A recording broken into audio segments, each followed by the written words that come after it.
Una po sa ating mga balita, patuloy ang pag-abot ng pamahalaan sa ating mga kababayang nangangailangan para magkaroon ng sariling lupa at maging sariling tahanan. Ito'y sa tulong na rin ng pinalakas at pinalawak na Expanded Pambansang Pabahay para sa Pilipino Program sa tulong na rin ng modernong teknolohiya.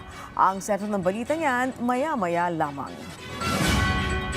Sisimulan na ngayong buwan ang automatic registration ng lahat ng benepisyaryo ng Pantawid Pamilyang Pilipino Program o 4Ps sa Lifeline Rate Subsidy Program. Inihayag mismo yan ni Pangulong Ferdinand R. Marcos Jr. sa idinaos na collective response to the presidential commitments in the energy sector nitong Sabado.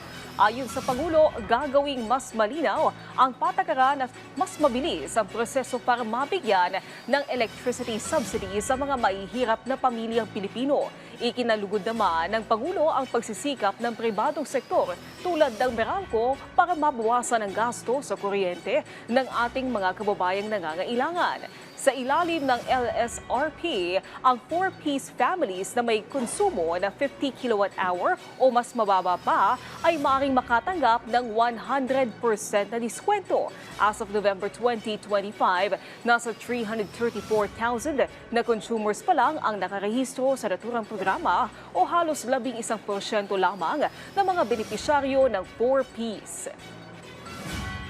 Ngayong buwan, ipapatupad natin kasama ng Distribution Utilities o DU ang automatic registration ng lahat ng benepisyaryo ng 4Ps sa ilalim ng LRSP.